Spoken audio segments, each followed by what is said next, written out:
حج تو یہاں بھی ہوتا ہے نا اجمیر میں، جو 6 بار مسلسل چلا گیا، جو 6 بار لگاتار چلا گیا، لوگوں کا یہ نظریہ ہے کہ حج ہو گیا۔ میں نے ان آنکھوں سے دیکھا ہے، ان آنکھوں سے دیکھا ہے اجمیر کے جو فحشکاریاں، جو بے حیائیاں، اور ایک سخت لفظ جو رنڈی بازیاں وہاں ہوتی ہے، اور جگہوں پر میں دیکھتا ہوں اس کی بنسبت کم ہوتی ہے۔ کھلی عام بے حیائیاں، کھلی عام چرس، بانگ، گانجا، سگریٹ، لا حول ولا قوت۔ ارے وہاں حج ہوگا، وہ پلیت جگہ ہے، نجیس جگہ ہے، وہ گندی جگہ ہے، غلیظ جگہ ہے، جو شرک کا پہلے اڈا ہے، اوپر سے بے حیائیاں، فحشکاریاں، عریانیت، جہالت، یہ ساری چیزوں کا وہ مرکز ہے، اور کہے کہ حج ہو جائے۔ اگر ایسا عقیدہ کسی کا ہے تو مسلمان نہیں، وہ دائرے کفر میں چلا گیا، وہ مسلمانیت سے خارج ہو گیا، کیونکہ وہ ایک نجس اور غلیظ جگہ ہے۔ حج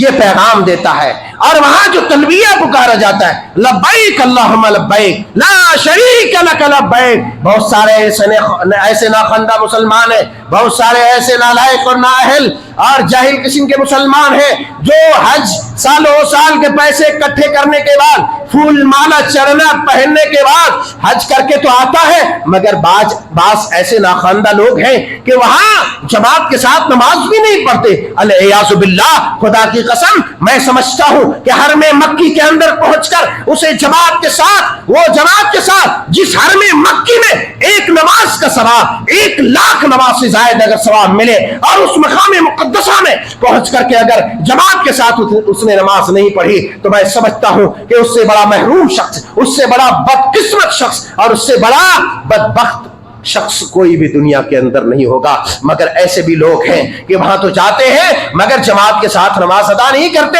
تلبیہ تو پکارتے ہیں، لا شریک لک لبیک، اے اللہ ہم حاضر ہیں، تیرا کوئی شریک نہیں، اے اللہ ہم حاضر ہیں، تو اکیلا ہے، تو تنہا تنہا ہے، تیری وحدانیت ہے، تیری وحدانیت کو تسلیم کرتے، مگر آنے کے بعد وہی اجمیر، وہی کچھوچا، وہی یوسف گوڑا، تو وہی بھلا گوڑا، وہی چلا گوڑا، وہاں وہ درگاہ، وہاں حضرت گنج، فلانے گنج، یا وہاں جا کر کے ماتھا ٹیکنے والوں سنو، خدا کی قسم نہ تمہارا حج ہوگا ہزاروں طواف کرنے کے بعد، ہزاروں بار لبیک لا شریک لک لبیک پکارنے کے بعد، اگر دل سے تم نے شرک کی نجاست، شرک کی خندگی کو نہیں نکالا، دل کو پاک نہیں کیا، اور نور توحید سے مجلہ اور مصفہ اپنے دل کو نہیں کیا، تو یاد کر لو تمہارا 4-5 لاکھ جو گیا وہ ضائع ہو گیا، برباد ہو گیا، اور پھر بھی تم اللہ کے مقبول بندوں میں شمار نہیں ہو سکے، تم مرغوز اور مردود بندے ہو کر کے رہے۔ اس لیے کہ حج کس چیز کی یادگار ہے؟ ارے اللہ کی وحدانیت، اللہ کی رضا کے لیے، اللہ کی وحدانیت کو بلند کرنے کے لیے، ایک اللہ کی عبادت کے لیے اس گھر کو تعمیر کیا گیا، اس گھر کا ہر کونا اس بات پر شاہد ہے اور اس بات کا شاہکار ہے کہ اس گھر میں آ کر اللہ کی وحدانیت آٹومیٹکلی انسان کے اندر معجزن ہو جاتی ہے، یہ توحید کا رس انسان کے اندر معجزن ہو جاتا ہے۔ مگر اس کے باوجود بھی اگر کوئی وہاں سے تلبیہ پکارنے کے بعد بھی اگر یہ کام آ کر کے کرتا رہے، شرک یا کفریہ عمل کرتا رہے، تو پھر اس کے حج کا کوئی فائدہ نہیں ہے۔ یعنی پہلے یہ کانسیپٹ تھا لوگوں کا کہ حج کر کے آ گیا بیچارہ، اب بس ہاتھ پہ ہاتھ دھرے وہ ملک الموت کے انتظار میں بیٹھا رہتا تھا کہ کب آئے ملک الموت، ہم چلے جائیں گے۔ کاہے مرنے کے لیے تیار ہو بھائی؟ کیوں مرنے کے لیے تیار ہو؟ ارے جیو، جی بھر کے عبادت کرو، لذتیں لو عبادت کی، کون مرنے بول رہا ہے؟ پہلے یہ کانسیپٹ تھا کہ حج کر کے آؤ اور بالکل سیدھا سادہ صوفی بن جاؤ، اور عام مسلمان اگر 17 سال کا، 16 سال کا، 18 سال کا، 20 سال کا، 19 سال کا اگر لڑکا ہے، اس کی شادی نہیں ہوئی، اس کا بیاہ نہیں ہوا، مگر وہ عاقل و بالغ ہے، وہ مومن مسلمان ہے، اور اگر وہ جائیداد میں، پراپرٹی میں، مال میں، اگر وراثت میں اس کے پاس اتنا مال آ گیا اتنا مال آ گیا کہ اب اس پر حج فرض ہو گیا، کئی لاکھ کا وہ مالک ہو گیا، کروڑوں کا مالک ہو گیا، اب یہ اس کے لیے انتظار نہیں کیا جا سکتا کہ اب اس کی شادی ہوگی، بچہ ہوگا، بچے کی شادی ہوگی، بچے کا بیاہ ہوگا، اس کے بعد یہ جوانی جب ڈھلنے لگے گی تب حج کرے گا۔ نہیں، بلکہ شریعت کا یہ قانون ہے کہ اگر 17 18 16 سال کا بھی لڑکا ہے، اگر اتنا مال اس کے پاس جمع ہو گیا تو اب اس پر حج فرض ہے۔ اگر وراثت میں بھی باپ مر گیا، باپ کے مال کا مالک وہ ہوا، اب اس پر حج فرض ہو گیا۔ فرمائے لوگوں سنو، تابعوا بین الحج والعمرہ فإنہما ينفیان الفقر والذنوب۔ جس فقر و فاقہ سے، جس تنگ دستی سے، جس مال کے ضیاع سے تم ڈر رہے ہو، نبی یہ بشارت سنا رہے ہیں کہ اے لوگوں سنو، اے میری امت کے لوگوں، اے میری امت کے جیانو سنو، تمہیں فقر و فاقہ سے، تنگ دستی سے ڈرنے کی ضرورت نہیں ہے۔ میں یہ ضمانت دیتا ہوں، میں یہ گواہی دیتا ہوں کہ اگر تم پے در پہ حج و عمرہ کرو گے تو اللہ تبارک و تعالی تم سے فقر و فاقہ، تم سے مالی تنگی، تم سے مالی بحران کو اس طرح ختم کر دے گا، تم سے تمہارے گناہ کو اس طرح مٹا دے گا، اس طرح ختم کر دے گا جس طریقے سے بھٹی، جس طریقے سے آگ کی بھٹی، لوہار کی بھٹی، سونار کی بھٹی لوہے اور سونے چاندی کے اوپر جمے ہوئے میل و کچیل کو صاف کر دیتی ہے، اسی طریقے سے جب پے در پہ تم حج و عمرہ کرو گے نیت صادقہ کے ساتھ تو یہ حج عمرہ کی برکت سے اللہ تبارک و تعالی تمہارے گناہ اور تم سے فقر و فاقہ اور تنگ دستی کو اسی طرح دور کر دے گا۔ اعوذ باللہ السمیع العلیم من الشیطان الرجیم من حمزہ ونفخہ ونفثہ بسم اللہ الرحمن الرحیم وَلِلَّهِ عَلَى النَّاسِ حِجُّ الْبَيْتِ مَنِ اسْتَطَاعَ إِلَيْهِ سَبِيلًا وَمَنْ كَفَرَ فَإِنَّ اللَّهَ غَنِيٌّ عَنِ الْعَالَمِينَ سُبْحَانَكَ لَا عِلْمَ لَنَا إِلَّا مَا عَلَّمْتَنَا إِنَّكَ أَنْتَ الْعَلِيمُ الْحَكِيمُ رَبِّ اشْرَحْ لِي صَدْرِي وَيَسِّرْ لِي أَمْرِي واحلل عقدة من لساني يفقهوا قولي رب زدني علما اللهم ارزقني فهما اللهم انفعنا بما علمتنا وعلمنا ما ينفعنا وزدنا علما ربنا يسر ولا تعسر وتمم بالخير۔ اللہ وحدہ لا شریک ہی کے لیے ہر قسم کی حمد و ثنا، بزرگی و برتری سزاوار ہے، جو ہر طرح کی عبادات، تسبیحات، تحلیلات اور تکبیرات کا حقیقی مستحق ہے، جو ہر طرح کی کمیوں خامیوں سے پاک و صاف ہے،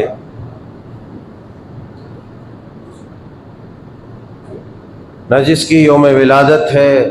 نہ جس کی یوم وفات ہے، جس نے ہم سب کو بے شمار مخلوقات میں سے منتخب فرما کر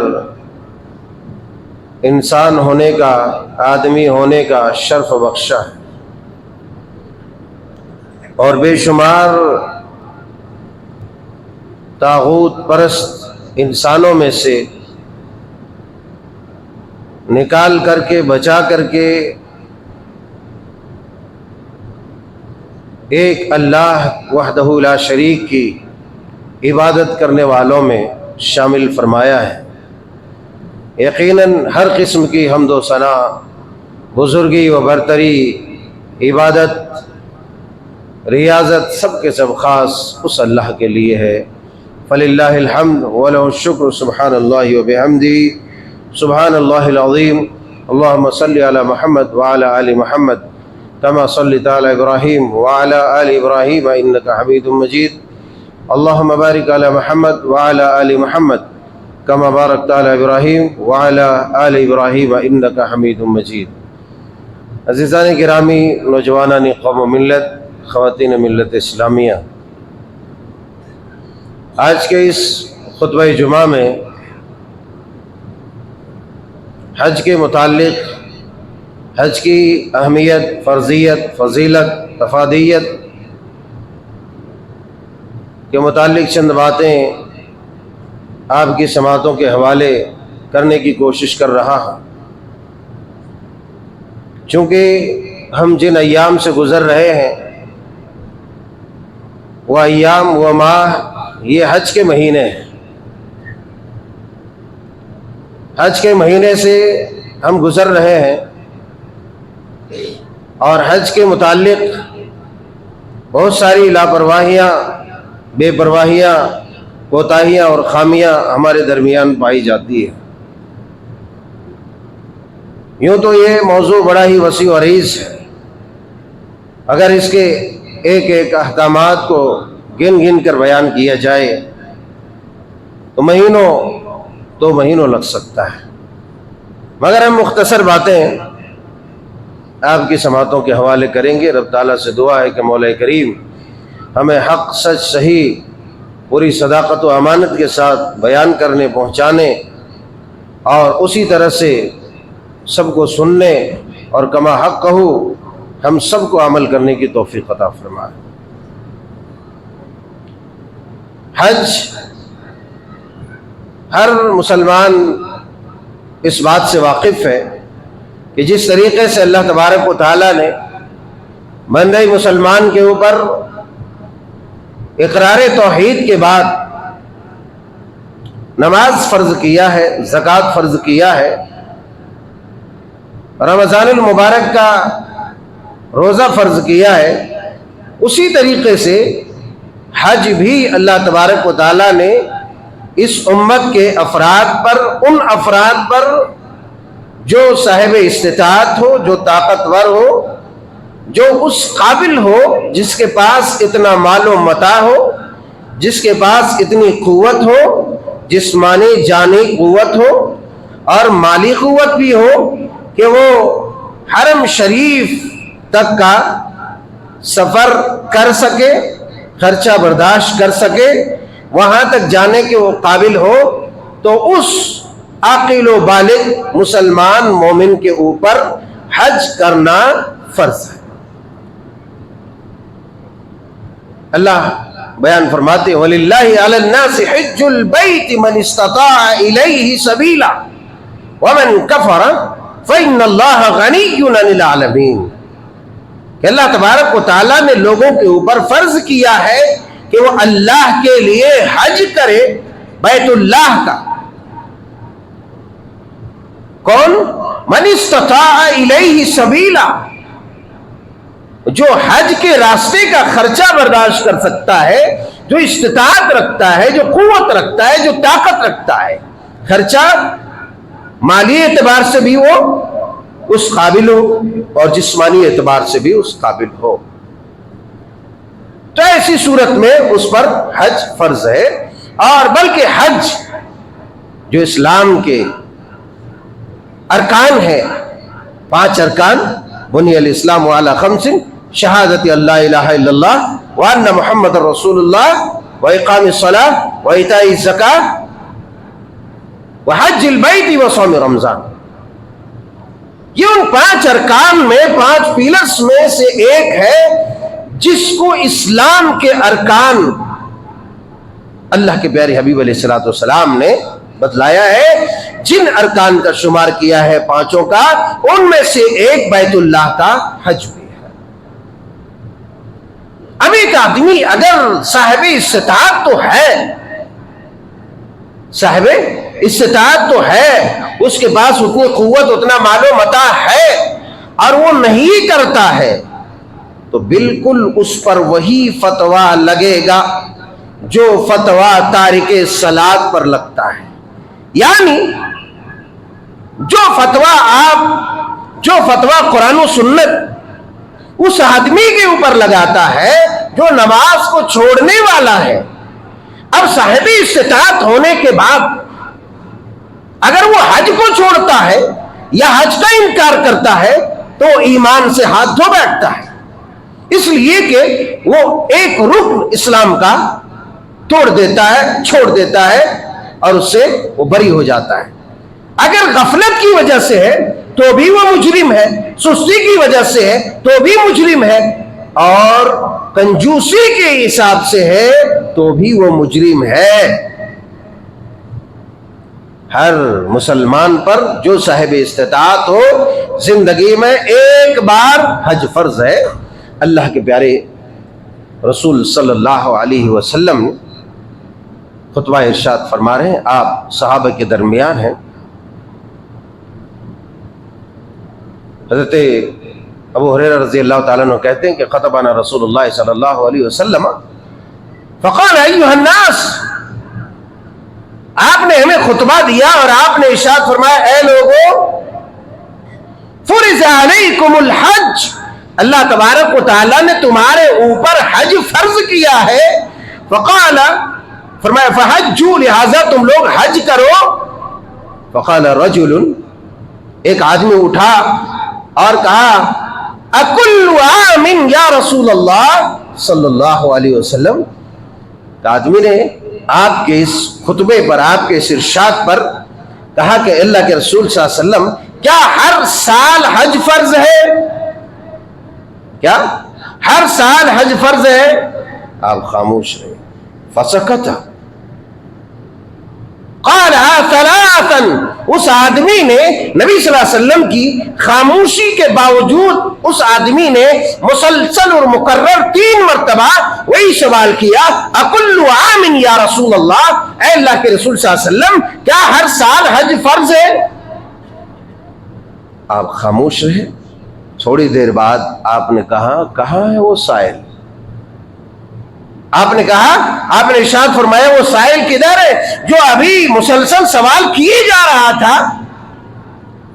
کہا کہ یہ ہے اللہ کے رسول۔ کہا کہ اچھا، لو قلت نعم، اگر میں یہ کہہ دیتا کہ ہاں تو ہر سال تمہارے اوپر، امت کے اوپر حج فرض ہو جاتا، اور اس کی تم طاقت نہیں رہتے، اس کی تم قوت نہیں رکھتے۔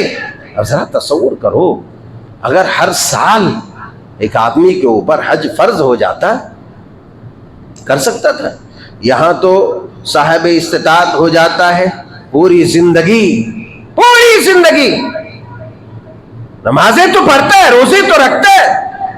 خال زکاتیں بھی دیتا ہے، مگر پوری زندگی یہی رونا روتا ہے، کبھی بیٹے کی شادی باقی ہے، بیٹی کی شادی باقی ہے، تو فلانے کی شادی باقی ہے، ابھی گھر بنانا باقی ہے، تو ابھی یہ کرنا باقی ہے، وہ کرنا باقی ہے۔ اگر صاحب استطاعت ہو گیا ہے ایک انسان، تو اب چاہے گھر بنے نہیں بنے اس کا، صاحب استطاعت ہو گیا، بیٹے کی شادی ہو نہ ہو، بیٹی کی شادی ہو نہ ہو، وہ جانے، اس کا کام جانے۔ اگر صاحب استطاعت ہو گیا ہے تو اب اس پر حج فرض ہے۔ اگر اسی سال ہوا ہے وہ صاحب استطاعت، اسی سال اس پر حج فرض ہے۔ اگر کوئی کاغذی قانونی کارروائی ہے جس کے بنا پر وہ نہیں کر پایا تو اگلے سال اس پر حج فرض ہے۔ بلکہ حج کا معاملہ اتنا حساس ہے، حج کا معاملہ اتنا حساس ہے کہ ایک آدمی صاحب استطاعت تھا مگر وہ مر گیا، ایک آدمی صاحب استطاعت ہے مگر وہ کعبۃ اللہ کی طرف چل کے نہیں جا سکتا، سفر نہیں کر سکتا، جسمانی کمزوری ہے، بیماری ہے، وہ نہیں پہنچ سکتا، اس کے بدلے کوئی اپنے بدل وہ کسی کو حج کرا سکتا ہے، جس کو شریعت نے حج بدل سے تعبیر کیا۔ اتنا حساس مسئلہ ہے، اور یہاں پوری زندگی بیٹی کی شادی، بیٹے کی شادی کے بہانے کر کے لاسٹ میں نہ ادھر کا رہتا ہے نہ ادھر کا، مر جاتا ہے، اس کا مال، اس کے مال پہ کوئی قبضہ جما لیتا ہے، دوسرا مزے مارتا ہے، یہ بیچارہ غریب جو ہے محروم ہو جاتا ہے۔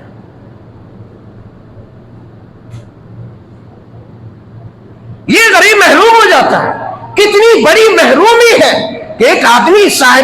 ایک آدمی طاقت و قوت تو رکھتا ہے مگر وہ چل کے مسجد میں نماز پڑھنے نہیں آتا، ایک آدمی طاقت و قوت رکھتا ہے بیت اللہ کا حج کرنے، زیارت کرنے، مگر وہ حج کرنے نہیں جاتا ہے، اس سے بڑا محروم کون ہو سکتا ہے؟ ایک آدمی صاحب استطاعت ہے، زکوٰۃ اس پر فرض ہے، وہ زکوٰۃ نہیں دے رہا، کتنا بڑا مجرم ہے، کتنی بڑی وعید ہے۔ ایک آدمی صاحب استطاعت ہے مگر رمضان کے روزے نہیں رکھ رہا، کتنا بڑا مجرم ہے؟ جتنا بڑا یہ نماز چھوڑنے والا مجرم، جتنا بڑا یہ زکوٰۃ چھوڑنے والا مجرم، جتنا بڑا یہ روزہ چھوڑنے والا مجرم، جتنا بڑا یہ مجرم نمازوں کو چھوڑ کے بنا، اسی طریقے سے اگر صاحب استطاعت ہے حج نہیں کیا تو اتنا بڑا وہ بھی مجرم ہے جس نے حج نہیں کیا۔ حج ایک ایسی عظیم عبادت ہے، حج کی یا کسی بھی شریعت کی کسی بھی عبادت کے کسی بھی پہلو پر غور کیا جائے، وہ اتفاق، اتحاد، یکجہتی، محبت، پیار، یہ ساری چیزیں وہیں آپ کو ملیں گے ہر عبادت کے اندر، ہر عبادت کے اندر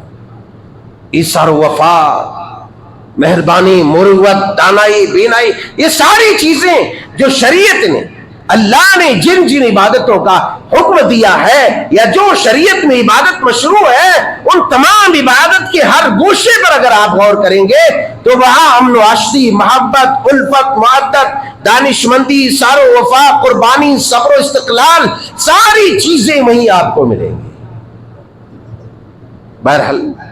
حج کے تعلق سے ایک اور بات بہت مشہور ہے کہ آدمی عام طور پر جوانی میں حج نہیں کرتا ہے۔ اب بہرحال تھوڑا کچھ معاملہ سدھرا ہے، ورنہ آج سے 10-15 سال 20 سال پہلے لوگ جوانی میں حج کرنے کو مایو بھی نہیں سمجھتے تھے، بلکہ ناجائز تصور کیا جاتا تھا، مکروہ سمجھا جاتا تھا۔ یار بھی پوری زندگی باقی ہے، ابھی حج کر لو گے تو پتہ نہیں کہاں کہاں جاؤ گے، کماؤ گے، کھاؤ گے، کیا ہوگا، جھوٹ ہوگا، سچ ہوگا۔ کتنا فطور ہے، دیکھو ذہن میں کتنا فطور تھا، کتنا فطور تھا ذہن میں۔ یعنی پہلے یہ کانسیپٹ تھا لوگوں کا کہ حج کر کے آ گیا بیچارہ، اب بس ہاتھ پہ ہاتھ دھرے اور ملک الموت کے انتظار میں بیٹھا رہتا تھا کہ کب آئے ملک الموت، ہم چلے جائیں گے۔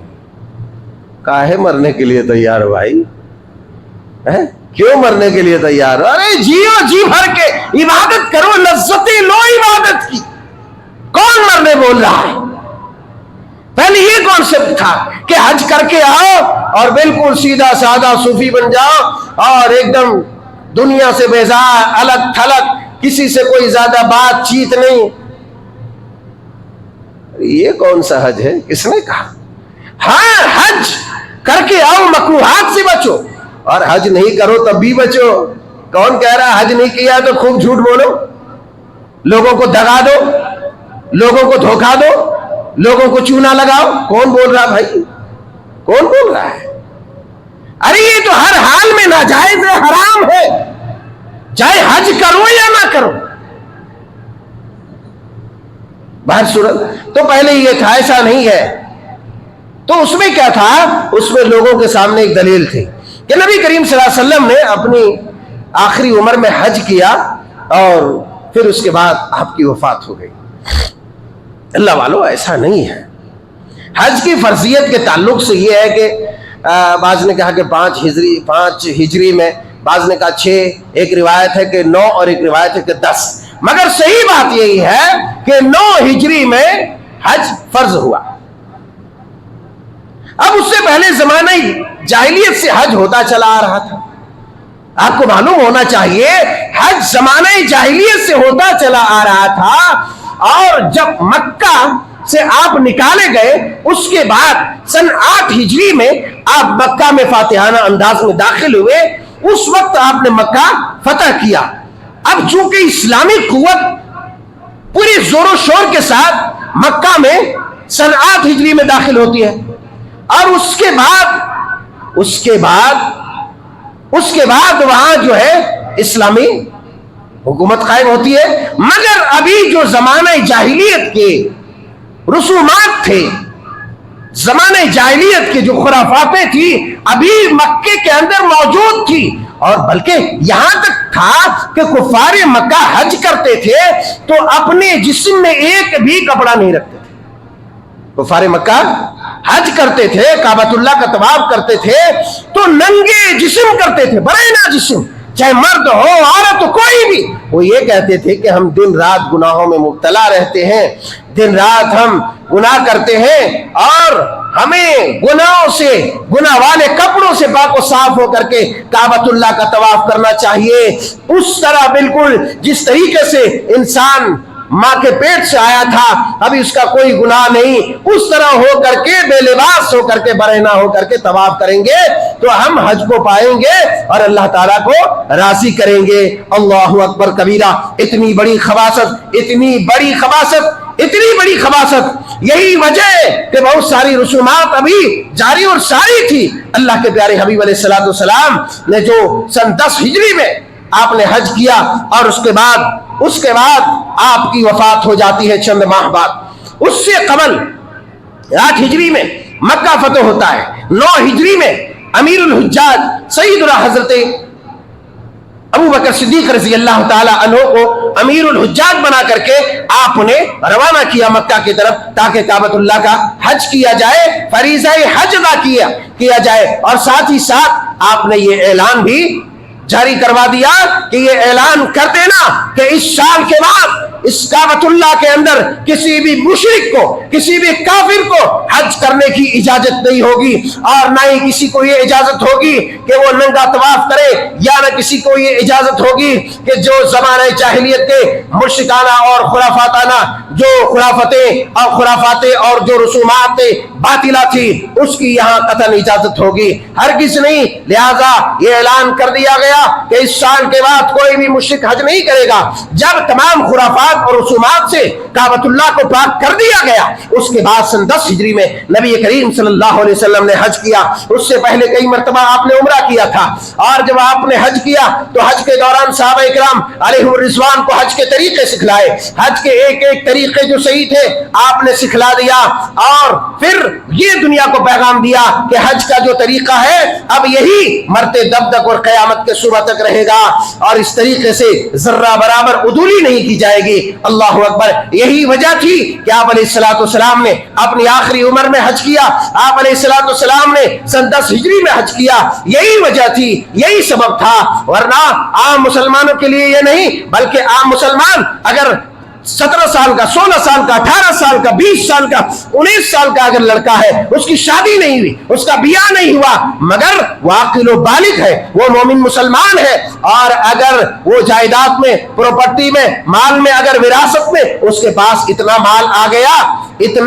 آ گیا کہ اب اس پر حج فرض ہو گیا، کئی لاکھ کا وہ مالک ہو گیا، کروڑوں کا مالک ہو گیا، اب یہ اس کے لیے انتظار نہیں کیا جا سکتا کہ اب اس کی شادی ہوگی، بچہ ہوگا، بچے کی شادی ہوگی، بچے کا بیاہ ہوگا، اس کے بعد یہ جوانی جب ڈھلنے لگے گی تب حج کرے گا، نہیں، بلکہ شریعت کا یہ قانون ہے کہ اگر 17، 18، 16 سال کا بھی لڑکا ہے، اگر اتنا مال اس کے پاس جمع ہو گیا تو اب اس پر حج فرض ہے۔ اگر وراثت میں بھی باپ مر گیا، باپ کے مال کا مالک وہ ہوا، اب اس پر حج فرض ہو گیا۔ شریعت یہ ہے، پتہ نہیں کہاں زندگی بھر جو ہے رسوائیاں ڈھونڈتے رہتا اور انتظار کرتے رہتا، نہ جانے لوگوں کے کتنے لوگ ہیں جو ہمارے سماج میں حج فرض ہو جاتا ہے اور یہاں دیکھتے رہتے ہیں ادھر ادھر کہ ابھی یہ نہیں کیا، وہ نہیں کیا۔ بہرحال وہ سب بہانے نہیں چلیں گے، حج مسلمانوں کے اوپر فرض ہے، اور حج کے اندر جو لذت ہے، جو مزہ ہے، خدا کی قسم وہی جانے جس نے وہ دیکھا ہے، جس نے وہ مزے لیا ہے۔ بہرحال اللہ کے پیارے حبیب علیہ السلام نے ارشاد فرمایا تابعوا بین الحج والعمرۃ فإنہما ينفیان الفقر والذنوب کما ينفی الکیر خبث الحدید والذهب والفضہ۔ آپ علیہ السلام نے ارشاد فرمایا، حضرت عبداللہ ابن مسعود رضی اللہ تعالیٰ عنہ بیان فرماتے ہیں کہ رسول اکرم صلی اللہ علیہ وسلم نے فرمایا کہ تابعوا بین الحج والعمرہ، لوگوں پہ در پہ حج اور عمرہ کرو، مسلسل حج اور عمرہ کرو، مسلسل حج اور عمرہ کرو۔ کیوں؟ یا حج اور عمرہ ہم کیوں نہیں کرتے؟ ہمارے پاس طاقت ہوتی ہے، قوت ہوتی ہے، کم از کم عمرہ کرنے کا پیسہ ہوتا ہے، مگر ہم نہیں کرتے۔ حج کرنے کی تو بہت طاقت رہتی ہے، مگر وہ کہتے کہ نہیں 4 لاکھ خرچ آ جائے، 4 لاکھ روپے، 3 لاکھ روپے۔ فرمائے لوگوں سنو، تابعوا بین الحج والعمرہ فإنہما ينفیان الفقر والذنوب، جس فقر و فاقہ سے، جس تنگ دستی سے، جس مال کے ضیاع سے تم ڈر رہے ہو، نبی یہ بشارت سنا رہے ہیں کہ اے لوگوں سنو، اے میری امت کے لوگوں، اے میری امت کے جیانو سنو، تمہیں فقر و فاقہ سے، تنگ دستی سے ڈرنے کی ضرورت نہیں ہے۔ میں یہ ضمانت دیتا ہوں، میں یہ گواہی دیتا ہوں کہ اگر تم پے در پہ حج و عمرہ کرو گے تو اللہ تبارک و تعالی تم سے فقر و فاقہ، تم سے مالی تنگی، تم سے مالی بحران کو اس طرح ختم کر دے گا، تم سے تمہارے گناہ کو اس طرح مٹا دے گا، اس طرح ختم کر دے گا جس طریقے سے بھٹی، جس طریقے سے آگ کی بھٹی، لوہار کی بھٹی، سونار کی بھٹی لوہے اور سونے چاندی کے اوپر جمے ہوئے میل و کچیل کو صاف کر دیتی ہے، اسی طریقے سے جب پے در پہ تم حج و عمرہ کرو گے نیت صادقہ کے ساتھ، تو یہ حج عمرہ کی برکت سے اللہ تبارک و تعالی تمہارے گناہ اور تم سے فقر و فاقہ اور تنگ دستی کو اسی طرح دور کر دے گا۔ یہ بشارت ہے۔ اللہ والوں سامنے آ کے بیٹھیے، آپ لوگ سامنے آ جائیے، ذرا سامنے آئیے۔ اللہ والو، آپ لوگ مثال نہیں دے رہا ہوں بھائی، یہی مسئلہ ہے، بعض لوگ سمجھنے لگتے کہ مثال دے رہے مول صاحب کے سامنے آؤ۔ بہرحال اللہ بھلا کرے، اللہ بھلا کرے، اللہ بھلا کرے، اللہ بھلا۔ تو حج و عمرہ کی فضیلت اپنی جگہ پر ہے۔ میں چند ایک باتیں اور 2-3 منٹ کے اندر کر کے آپ کو ختم کرتا، ایک حدیث پاک اور سنا دیتا، ایک حدیث پاک اور سنا دیتا۔ اللہ کے پیارے حبیب صلی اللہ علیہ وسلم فرماتے ہیں، حضرت ابو ہریرہ راوی ہیں، صحیح بخاری صحیح مسلم کی حدیث ہے، فرمایا من حج فلم يرفث ولم يفسق رجع كيوم ولدته امه۔ فرمایا کہ جس آدمی نے حج کیا اور فسق و فجور سے، لغو سے، بےہودہ باتوں سے یا گناہوں سے اپنے آپ کو بچائے رکھا، گناہوں سے اپنے آپ کو بچائے رکھا، تو وہ آدمی حج کر کے اسی طرح لوٹتا ہے رجع یوم ولدته امہ، جس طریقے سے ابھی وہ آدمی، ابھی وہ بچہ جو اپنی ماں کے پیٹ سے نکلتا ہے اور بالکل گناہوں سے پاک و صاف ہوتا ہے، اسی طریقے سے صحیح طریقے سے صحیح مناسک کو ادا کر کے انسان حج کرتا ہے اب مال حلال سے، تو اللہ تبارک و تعالیٰ اس کو گناہوں سے اس طرح پاک کر دیتا ہے جس طریقے سے شیر خوار بچہ ابھی ایک پیدا ہوا، اس نے کوئی گناہ نہیں کیا، اس سے کوئی خطا نہیں ہوئی، اس سے کوئی جرم صادر نہیں ہوا، اسی طریقے سے وہ پاک و صاف ہو جاتا ہے۔ ایک بندے کو اور کیا چاہیے، کیا چاہیے؟ مگر آج یہ بھی ہو گیا کہ آدمی جائز ناجائز نہیں دیکھ رہا۔ بعض لوگ کہتے ہیں ہمارا پیسہ حلال کا ہی نہیں ہے تو ہم کیوں جائیں حج کرنے، ہمارا حج ہی نہیں ہوگا۔ صحیح ہے، مگر تم حرام کیوں کھا رہے ہو، کیوں حرام کما رہے ہو؟ اور اگر کوئی حرام کمائی سے حج کرنے گیا ہے،